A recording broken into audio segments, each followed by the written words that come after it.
Welcome to another episode of Manhood Academy Podcasting. Thank you, visitors, for joining us in the visitor section. We're right in the middle of a classroom, and I saw a post in the visitors forum.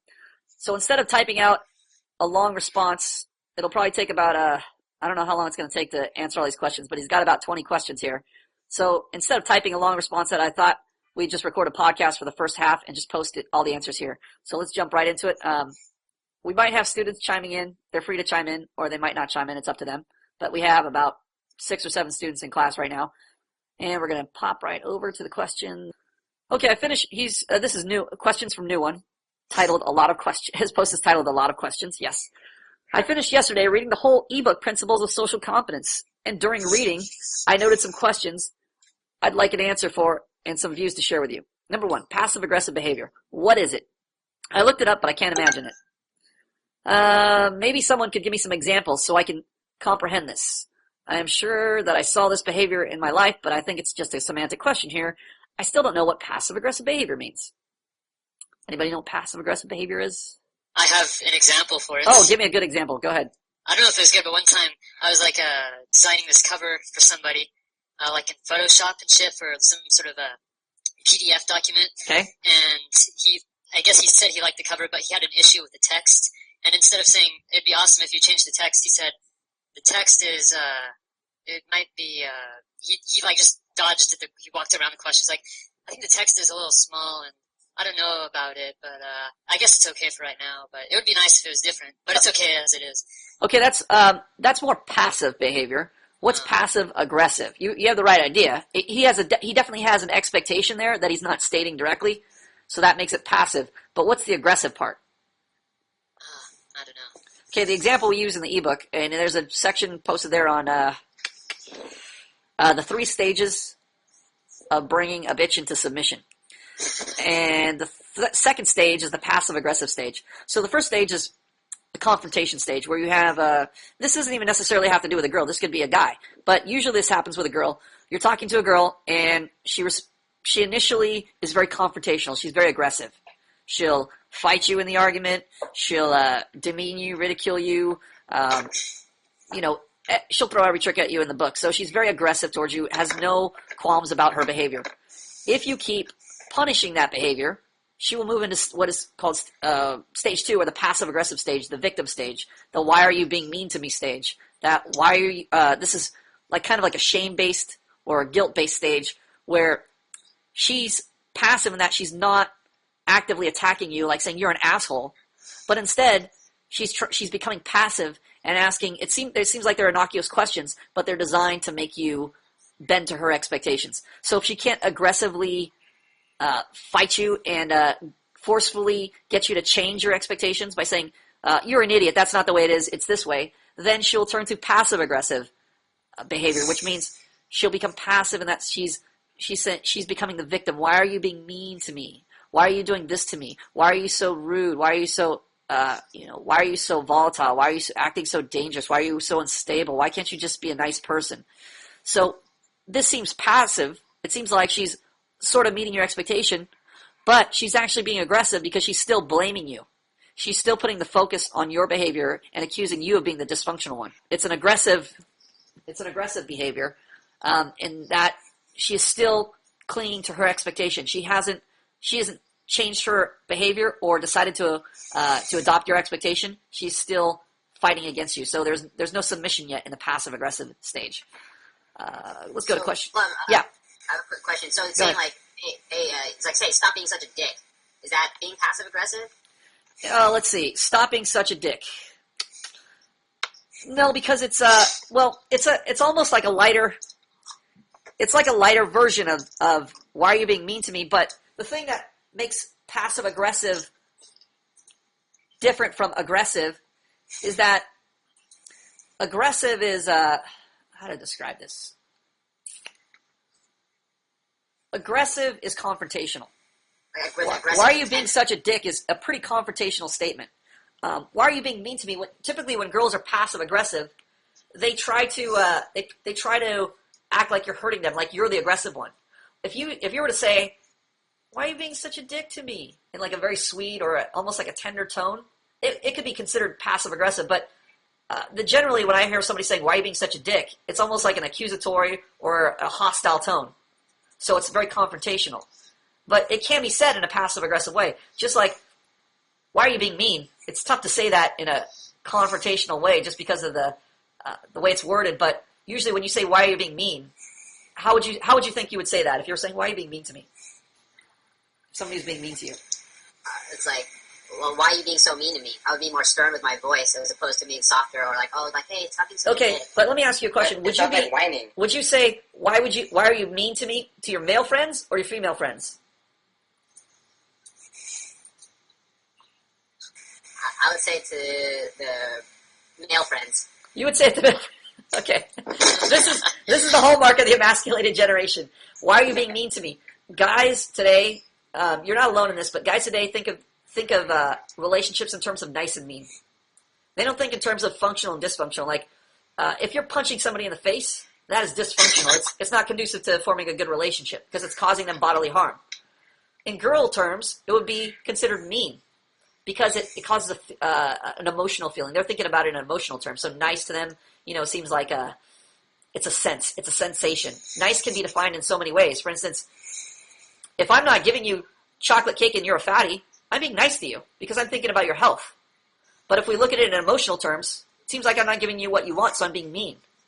So when girls speak about nice and mean, they're not speaking about what's best for them or what's functional. They're speaking about how you make them feel. So you may be doing something that's totally good for them, but it makes them feel bad. Just like if they get caught with their hand in the cookie jar, they caught stealing something from your wallet and you smack their hand, it makes them feel bad. She may be doing something, totally unethical, like stealing $1 from you, but she may, again, become passive-aggressive and say, why are you being mean to me? Why are you being mean to me? So this makes it a matter of feelings. So there's no standard for feelings. That's why girls rely on their feelings, because they don't have to be accountable to any standard. It's very difficult to apply ethical standard to somebody because it has to be applied uniformly to everybody. It can't just be, you can't say, well, only black people can steal, or only short people can steal, or only, stealing only, I only consider it stealing if it's a Tuesday, or I only consider it stealing if I don't know you. There's so many ways to create a standard that is hypocritical, that is unethical, that will cause problems in a relationship. But it's much easier to say, why are you being mean to me? Because that covers all it matters is how you feel. There's no standard you're accountable to.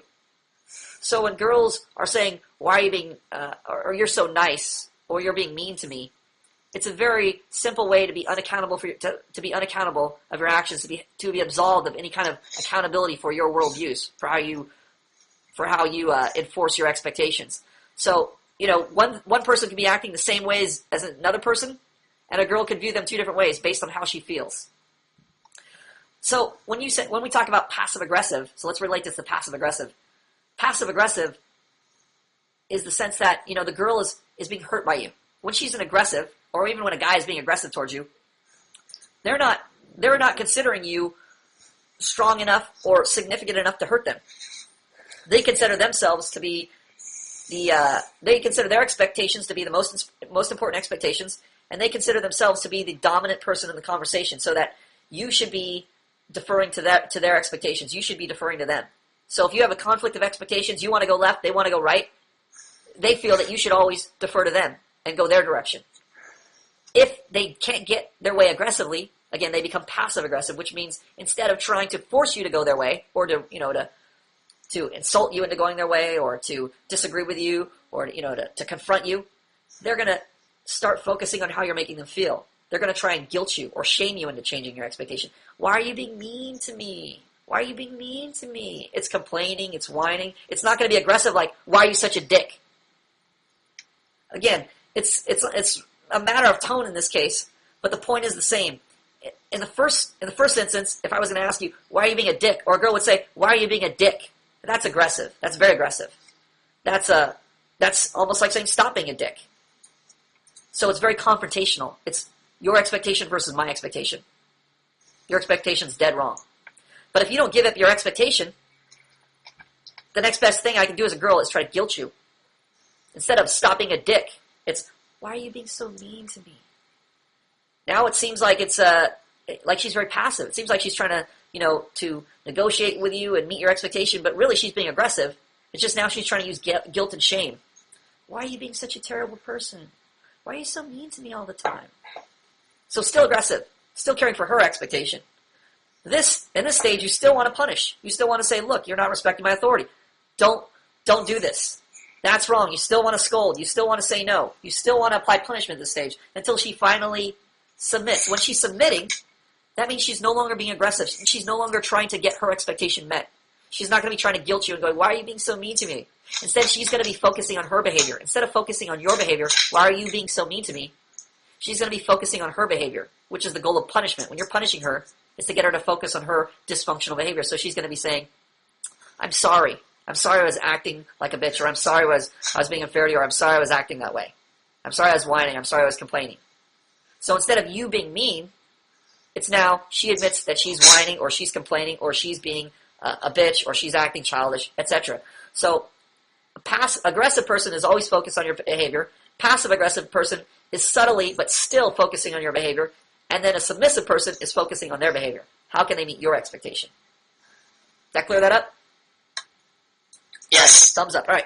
Let's go to number 2. In this feminazi world, I have to abide to laws. I think he means bylaws. I have to abide by laws that are out of order. That doesn't make sense. I think he means to say that are created from order. Because I don't think he's trying to imply that the laws are out of order, like your toilet's out of order. Okay, so let me read this how I think he means it. In this feminazi world, I have to abide by laws that are created from order. So I'm guessing he means like an orderly society. Well, there's the first... The problem here is with the assumption. Disorderly. What's that? I think he might mean into the ebook. No, he's going to... Because you can see the end here. When he says, in this feminazi world, I have to abide by laws that are created from an orderly society, we'll say. I have to abide by feminazi laws that go contrary to my dispositional function as a male. So leading, exercising authority, initiating conversations, etc. In fact, exercising my male authority is an act of resistance.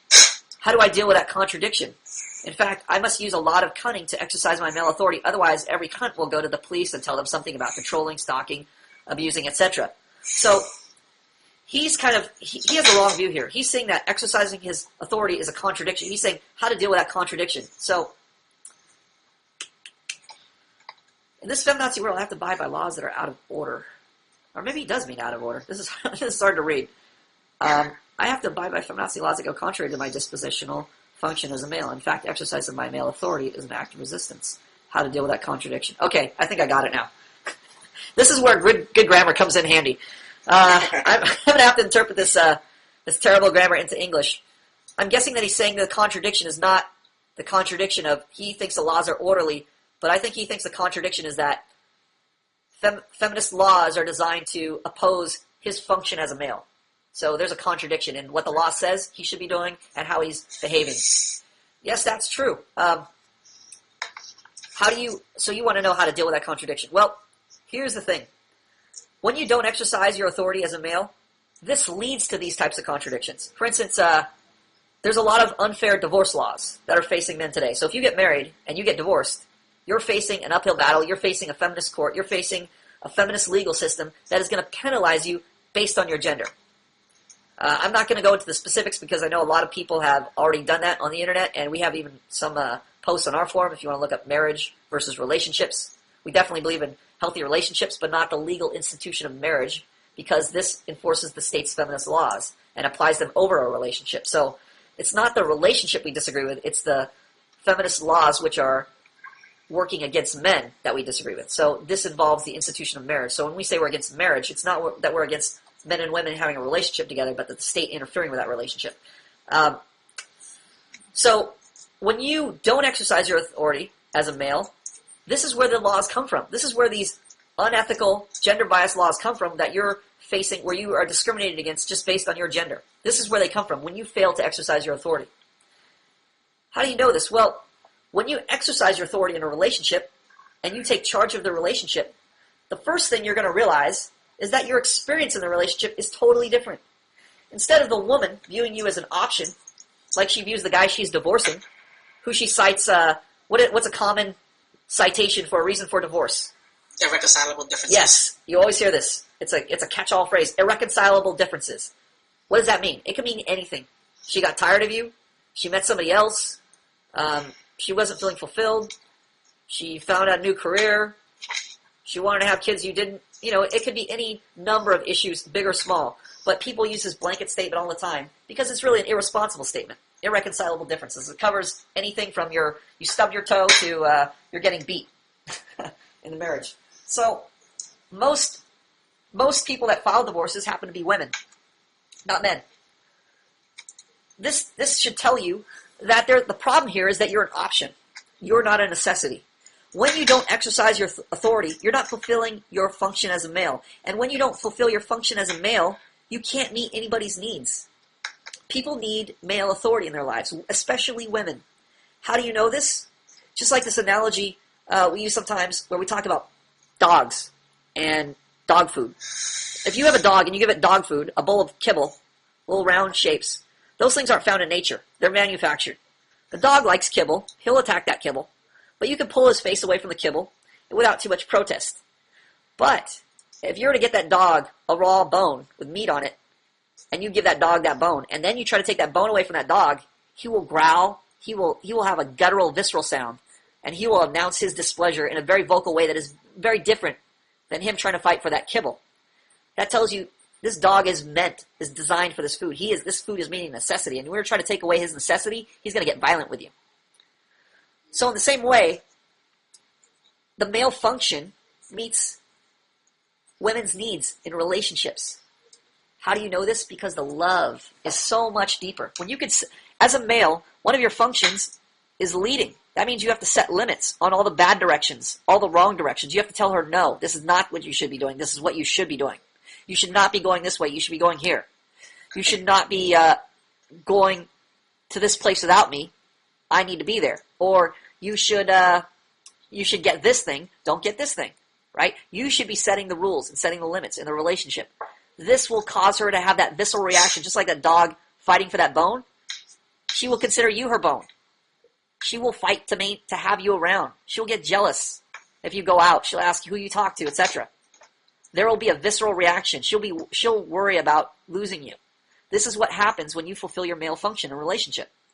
This is why it's so crucial to exercise your authority.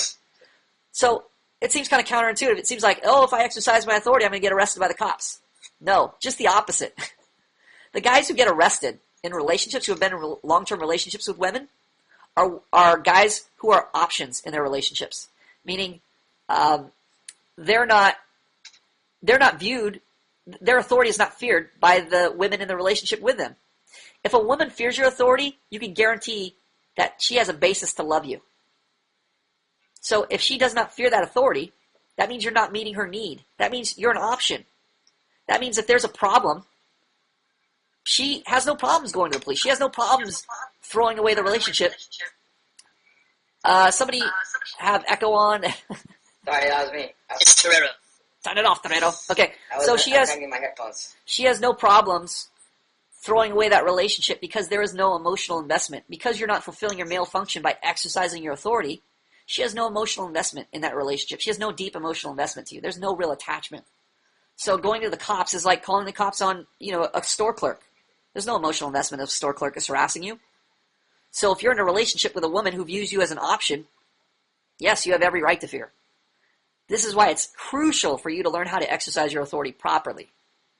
Now, when we say exercise your authority, that means lead as well as meet her needs. You can't just tell a woman or even somebody you're in a good friend you're in a relationship with to do this, without giving them some incentive to do that thing you're telling them to do. So, for instance, if you're telling a woman to obey you in a relationship, you should be fulfilling her needs. You should be meeting her physical needs. You should be protecting her. You should be watching out for her best interest. So there is a bargain struck. It's not just one way. Both people should be benefiting from a relationship if it's a functional relationship. And a functional relationship definitely needs a leader. You can't have a functional relationship, a romantic relationship, built on the feminist notion of homogenizing gender functions, which means negating the male function. Like the woman wants to play the same role as the man. What they call it in feminist terms is being equals. We're equal. Compromising. We're compromising the relationship. On paper, this sounds like a really good thing, right? We get together, we have different views, we just compromise on them. But what you'll find out is that functional relationships both people are on the same page. That's what makes them functional in the first place. They meet needs. Needs are universal. If you are meeting needs in the relationship, they will be the same needs that the couple next to you is getting met in their relationship if it's functional. So functional relationships will look uniform to a certain extent. The personalities in them will be different, but the way those needs are met and the needs that are being met are going to be the same. They're going to be uniform. That's how you know you're in a functional relationship. So I think that probably answers that one. Let's see here. Number 3. Do I have to correct past dysfunctional behavior of other people that concerns me and that led me, for example, to this webpage? Do I have to correct past dysfunctional behavior? That's a vague question. Do I have to do damage? Do I have to do damage due to this behavior undone? What? You have to take revenge for shitty behavior in the past. I was reading that as does he have to? Do I have to undo the damage? Yeah, I was looking at do I have to do damage control or undo the damage to this behavior that Hey, remember that time 3 years ago when you disrespected me? Yeah. Yeah, exactly. That's kind of how I'm interpreting it. So we're going to have to interpret that way. Do I have to correct past dysfunctional behavior? Well, it depends on if you want to restart that relationship. A lot of times you burn bridges, which means you do something to offend another person and the relationship dies. But if you know how to meet another person's need, which means you know how to meet, you know what necessity is, you know what your own needs are, then you can meet another person's needs. Even a person who you burned in a relationship. There's a part in section 3 called rewarding. And can somebody turn off the phone for their drug deal and tell them we're in the middle of class? Thank you. So, where was I? Burning bridges. Yes. And repairing them. So, even in a case of relationships where there have been bridges burned, where you've thrown gasoline on somebody and they're a Buddhist monk and you poured gasoline over their head and lit them on fire. Well, in that case, they're literally consumed, but we're talking metaphorically speaking. If you burned a bridge with somebody, you've called them an asshole, you've cheated them out of something, or you've done something wrong. Section 3, there's a little thing called rewards, and under that heading, there's something called apologizing. Acknowledging you're wrong in the relationship. This is a valuable tool to use when you're trying to restart a relationship, especially one where you burned a bridge. No relationship, let me think. I would say, I haven't come across a relationship, put it this way, I haven't come across a relationship that couldn't be salvaged with enough incentive, with enough positive incentive. So you may have to do a lot of work, but it's possible. If you're meeting somebody's needs, that's a basis for having a relationship. So yes, growing up, you may be very dysfunctional and not know how to meet another person's needs in a relationship, and you may alienate them and push them away and even burn that bridge. But if you finally learn how to meet their need, you become a valuable asset to anybody, even an enemy who formerly hates your guts. I know girls who hate my guts right now. But I know that if the circumstances are right, and there's a circumstance or there's a situation where I can meet their need, that relationship can quickly be turned around. Done it before, so I know it's definitely possible. So I'm not worried about so-and-so hating me. I mean, even it happens with friends or even with students at the academy. I've had students who stand up to me and, want to cause a problem in the academy. I've been quick to punish them, kick them out, do what's necessary to get their behavior back in line. And they've come back and we restarted the relationship and it's better. So it's not a case of what you've done, but what you can do to meet their needs. Relationships, remember, if they're functional, you're meeting somebody's needs. They're not just, a relationship isn't just you have the same color eyes as me, or you have the same height as me, or you play the same sports that I do, or you play checkers like me, or we like the same movies. That's not a relationship.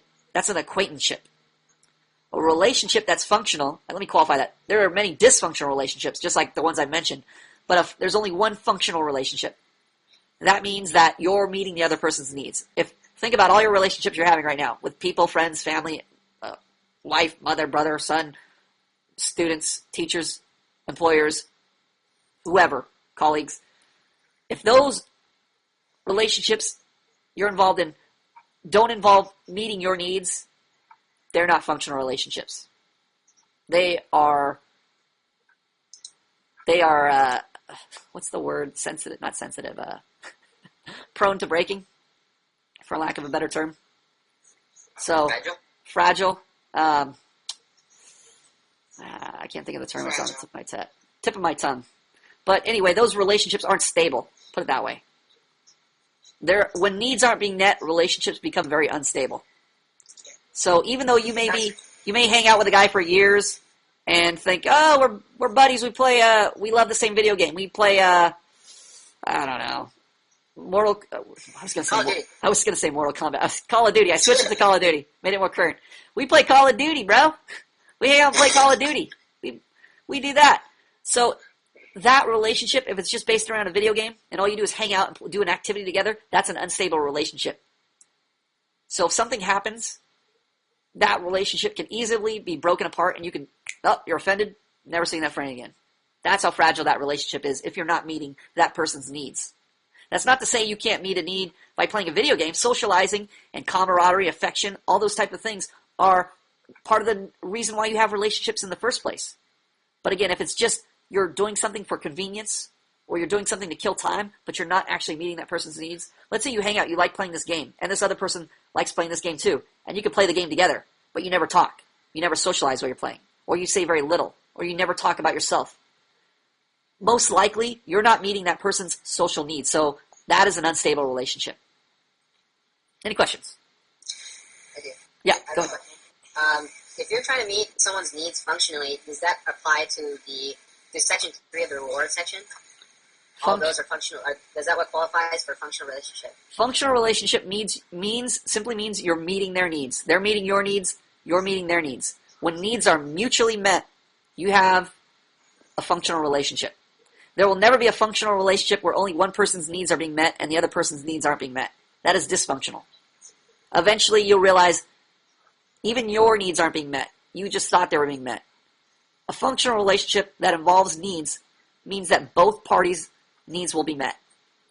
Think of any relationship that you really enjoyed for more than for an extended period of time, and you'll see that it was something mutual. It wasn't just you were having the best time ever and the other person was miserable or eh. If there was a really enjoyable, functional relationship, both persons' needs are going to be met. All right, next one. What is the difference between male and female submission? Male and female submission. Well, there's definitely a hierarchy for authority. Male and female submission. Well, the difference between males, there's you could have ranks in submission. You could have a colonel and a private. You could have a father and a son. You could have a teacher and a student, employer, employee. That type of submission is going to differ from female submission in that usually when you exercise authority over a female, she becomes romantically interested in you. Whereas when you exercise authority over another male, or you're an employer, they're an employee, you're a teacher, and they're a student, or you're a mentor of some kind, they're going to have a brotherly affection for you, for lack of a better term. So it's not going to be sexual in nature like between a guy and a girl. When a girl is in a position of submission because you're exercising authority over her, is much more prone to become romantic. Of course, this is not referring to brother-sister relationships or mother-daughter or not mother-daughter, mother-son relationships, but I'm just speaking in general terms. When you're out in the world talking to women and you're exercising authority, this is a very attractive thing. So when females are showing submission, they're indirectly letting you know you have a very attractive personality, which really means it's not necessarily your personality that's attractive, but the fact that you're exercising your authority to bring the relationship into order. Remember, all people are attracted to order. That's section 2 of the ebook, I believe, beginning of section 2. So I would say those are probably the noticeable differences. I don't think that's really an issue that is a big issue. So, question number 5: what is the connection between dysfunctional behavior and the borderline personality disorder? Dysfunctional behavior and the borderline personality disorder. I have no idea what you mean between dysfunctional behavior. I would say borderline personality disorder is kind of a psychology term, a psychiatry term, and those are usually nonsense terms to me. It's just, to me, there's a lot of dysfunctional behavior that is misdiagnosed as a chemical imbalance or something that needs to be medicated, when really it's just a lack of order in their life. It's a lack of it's a lack of having authority over their life.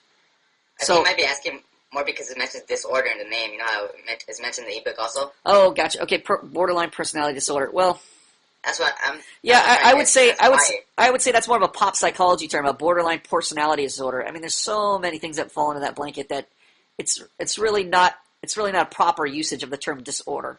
So I wouldn't classify those things as the same thing. They're speaking in different terms than we're using. When we're talking about order and disorder and dysfunction and function, we're talking about them in the most utilitarian sense possible, in a sense that's functional, that means something, not something that is a convenient use of a term. A lot of times when you hear terms in psychology or in the world, it's like just a slang. It's a euphemism. It's something you're familiar with or something you just kind of conjured up, but it has no real meaning outside of your, the pet definition you made out of it. So, terms like borderline personality disorder, don't bother with it. Female teachers, isn't this a contradiction because teaching requires authority? I would say in most cases, yes. There is a sense like, where there's a mother teaching a son how to do something. But again, the mother doesn't have her own authority. She's a delegate. She's a deputy. She has her husband's authority. So she's always acting under the blanket of her husband's authority. She's not exercising her own authority over you. She's been authorized by her husband to teach you, to discipline you, to correct you, to train you, etc. So if you have a mother and you're a son, she's exercising deputy authority over you. But I would say in general, females teaching, that is assuming a position of authority. And in most cases, that's a problem. That causes problems. Number one, because women aren't qualified to teach. Number two, women don't exercise authority in general as well as men. And this is for a very good reason. They have a female function. When they're exercising authority, they're neglecting their own function. They have a nurturing function. And when they're trying to be guys and lead relationships, they're abusing that authority because that's meant for guys to exercise. They have their own function to exercise. If your mom suddenly became your dad, and you had two dads, you would be missing a very important part of your childhood. So in general, yes, female teachers are almost along the lines of female politicians. They have good intentions, but very short-sighted. A lot of the problems, with education today, because women are in the classroom, they don't realize that you can't educate people until they fear your authority, which means they, in layman's terms, we'll say respect your authority, but it really means they fear your authority, which means they fear displeasing you. We used to, in class, we used to love when we had a chick for a sub. Because we knew it very easy to take advantage of her. Very easy to fuck around in class. Chicks have very difficult time exercising authority in class. Saw a YouTube video of it was insanity. I thought we were bad in class, but this kid is he's screaming in class, telling the teacher, "Fuck off!" and just literally laughing and breaking up. And the teacher, you could tell she just totally doesn't want to deal with it. She just kind of says, "Hey, stop that," and then she realizes she has no control of the situation. So she just goes back to teaching, like she's gonna get something done. It's just ridiculous.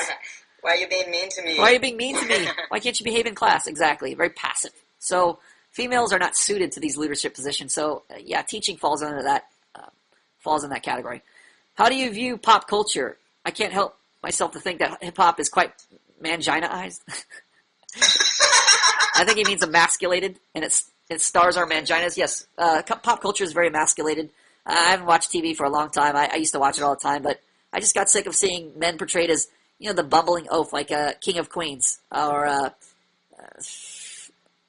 every comedy show ever. any comedy show ever you can think of. The guy is this emasculated, Everybody loves Raymond. this dumb guy. Everybody loves Raymond. He's a dumb guy. He's an incompetent guy. He's incapable. He's bumbling. He's an oaf. He's a clown. And the woman is always smarter than him, ridiculing him, mocking him. And this is how women behave in relationships today, and how guys behave in relationships today. I mean, it's like like say, art is imitating life. It's not really that the shows are influencing them. In a sense, they are, but it's more that men have allowed these shows to be put on TV because of their behavior so emasculated. They don't put their foot down. So these shows are just the norm today because women are in charge of them. There's so many emasculated males that are just so quick to defer to women and say, yeah, whatever you say is fine, honey. That's my opinion. What is the connection between jealousy and authority?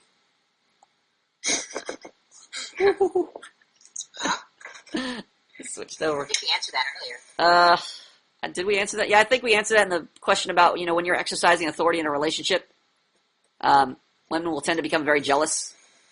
They'll worry about you talking to other people, etc., because they're very emotionally invested in you. So if you want to say that is a major connection, there you go. Let's skip down. Well, we got a lot of questions. Let's try and plow through these real quick. You talk about fear. I think generating fear of punishment is functional, but generation of fear of torture is dysfunctional. How do you see it? That's already explained in the ebook. Torture is obviously very dysfunctional. You need to exercise. When you're punishing somebody, you're causing them to fear your authority. But punishment means that you dole out only what's merited to stop the dysfunctional behavior. So, for instance, if somebody is attacking you, you would stop their behavior by, maybe hitting them, taking them down to the ground. If you stab them 1,000 times and they die, that's considered dysfunctional because you're doing more than is necessary to stop the dysfunctional behavior. Same when you're spanking, when you're disciplining a child, you're not going to be cutting their hands off with a knife. That stops the behavior, but that also damages your relationship, causes physical harm, etc. So when your pain exceeds the point of stopping this dysfunctional behavior, it enters in the realm of torture. This is when your authority becomes very dysfunctional. So you want to be very careful that you only exercise what is necessary to stop the dysfunctional behavior. So for instance, a child's misbehaving, you might spank them. Tell them, look, you're getting the spanking because you're not listening to what I'm saying. And if you spank them, it's painful, but it's not going to break their bones, or it shouldn't break their bones, and it shouldn't be, leaving these deep bruises. It should be just enough so that they're, they're crying and they're realizing, oh, if I defy my father's wishes, I'm going to get in trouble. This is bad news for me. I need to change my behavior. And that's really all it's spanking is. It's saying stop this behavior. Stop this dysfunctional behavior, I should say. Let's see what's next here. What if all the people would be socially competent? How would the world look like? Not like your grammar. Let's see. It would probably look like. Good question. What would it look like? Well, it would look like. Think of a relationship where you have a really good time. Now, if you're socially incompetent, that's hard to picture. So, you would have to have the experience. There's no way to tell you, other than just to describe what a functional relationship feels like. But there's really no way to convey the sense of it without actually experiencing it. So, maybe you've had a relationship when you were younger that was really fun, really great, or you have a great relationship with one of your parents or both your parents, or with a friend. That's what it feels like to be socially competent. Now, just to multiply that effect, like if you had a community of people that were all hanging out together, maybe you had a bunch of friends, you had a baseball game, and you all cooperated and had a good time. You were playing second base, your friend was playing first base, your other friend was playing third base, you're throwing the ball to each other, getting all the people out, getting up to bat, playing together, having a good time, playing against a team who also had a good time, and afterwards you shook hands together. That would be the equivalent of everybody being socially competent, because everybody's working together and everybody's needs are being met. It's an enjoyable experience. You look forward to it. You look forward to playing the game again with your friends.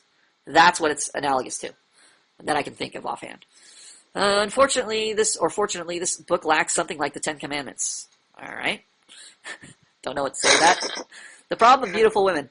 Too many options for her. Emasculated men who naturally fear rejection and lack authority to guide her. The problem. Okay. Thank you. We've covered that in the ebook, I think. Where did you get these dialogues from? Pieces of theater? Are they based on reality or not? Some of the conversations were real. Others were just made up to just illustrate certain principles in the ebook. But they follow along the lines of real conversations I've had or witnessed.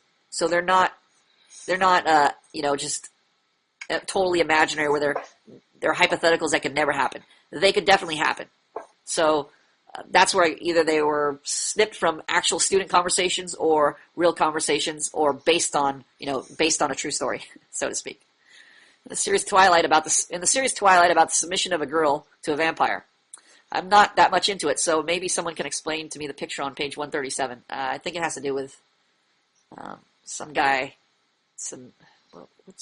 Anybody have the picture offhand real quick? Oh, wait, I have the ebook. I have the physical copy.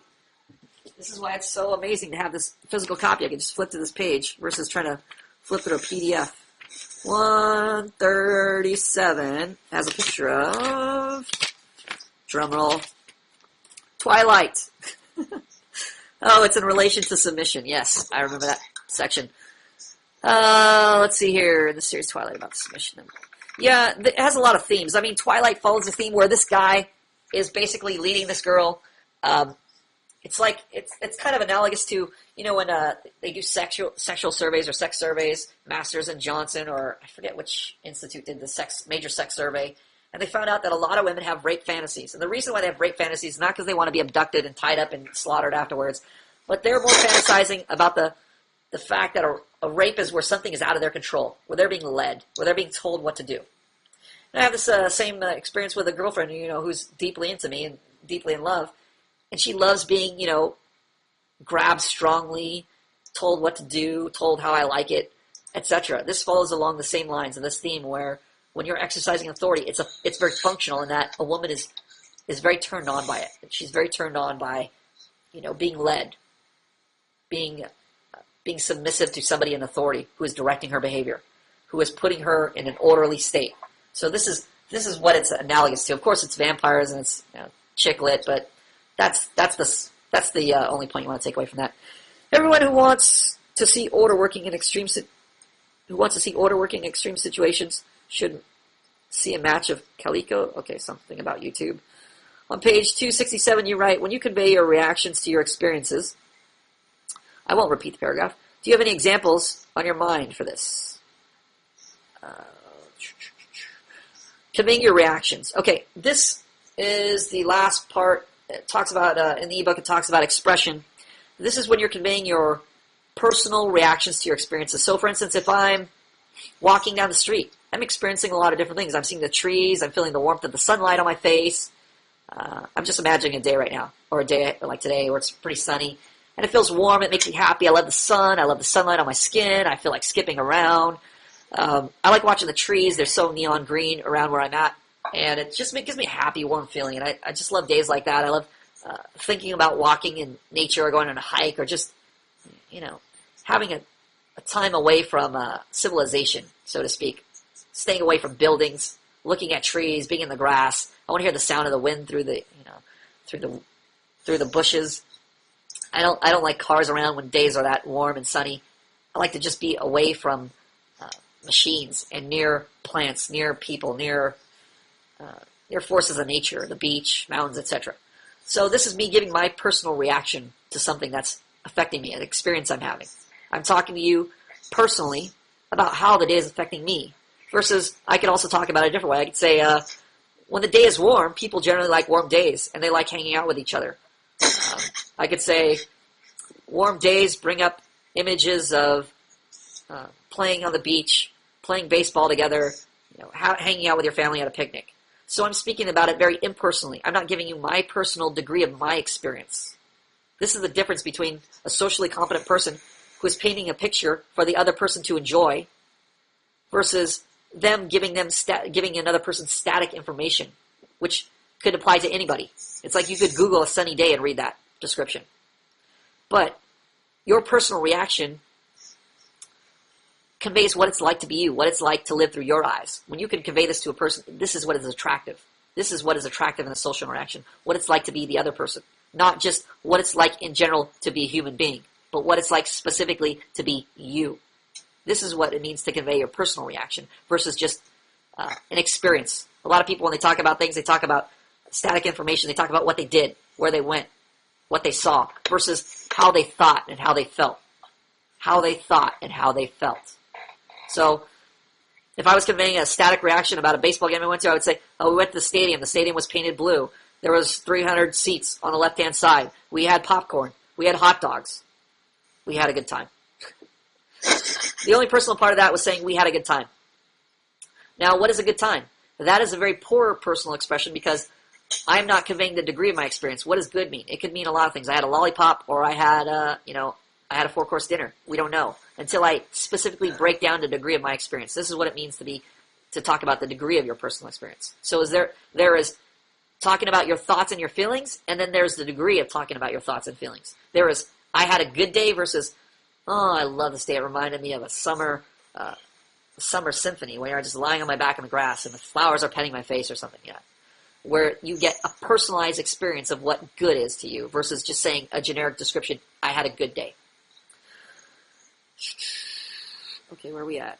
Everyone would want to see where they're working. Okay, Number 17. I must add some differences between European, especially continental European feminism and the American one. French and German feminists Feminism got its vehicle by Simon blah blah blah blah blah blah blah blah blah. Okay, good. Paul Elam, that asshole, accusing you of inciting rape. He says Manhood Academy attracts rape supporters. Are delusional. So Paul Elam is a typical men's rights advocate or men's rights movement guy. They use the abbreviation MRM or MRA. He's one of their leaders. In this article, blah, blah, blah, he underlines this idea of submission by saying, it is really funny. I already knew at 21 that feminists have been trying desperately to convince the world isn't true. Women, all of them, want to be sexually dominated. Okay, well, that's ironic. Considering that Paul Elam believes that we should all be equals. Like, he sees no... On one hand, he preaches that there is a problem, yes, with equality of outcome. When you say everybody should, women always say, we should make exactly the same amount of money a man should make. What they always forget is that they don't do the same amount of work. They don't work the same hours. They don't work in the same demanding, dangerous job. So they don't deserve to make the same amount. It's just like saying, oh, I work at Burger King and you've studied law and you're a law professor. I should make the same amount of money as you. Pay me the same as a law professor. Sounds like communism. It's like communism, yes. Regardless of what I do, pay me the same as this guy. That's what feminism is. It's communism. But on one hand, he says, yeah, equality of outcome is definitely a feminist motif. But on the other hand here, he's, I guess, if he's accurately quoting Paul, he's saying most of the women want to be sexually dominated. So then he's acknowledging that there are differences in the sexes. Paul Elam, he's such a fucking tard. You could read his review. We posted his review of us, and we dissected it enough so you can see this guy is fucking senseless when he's talking about our academy, and his attacks are unmerited. So, last one. Here's a brutal but beautiful form of a manly sport. I watched that. I watched that YouTube video. It's just some guys throwing around like a soccer ball and some old country and tackling each other. I have no idea how this leads to order. I don't know what he's talking about. Maybe he's just talking about camaraderie. Guys have different views. He mentioned that twice. What's that? What's that? Did he mention that twice? I thought that's what you said. He mentioned it twice. Then he already tells about a YouTube video. Oh, I guess he must love that game. I think I've seen a special on it somewhere before. It's like supposed to be really brutal, where they're all tackling each other. You see guys like going off in stretchers when they get tackled. So it's like football without helmets. It's like rugby. So I don't know how that's supposed to convey order, but que sera, sera. All right. Hope that answers your questions. Thank you for joining us.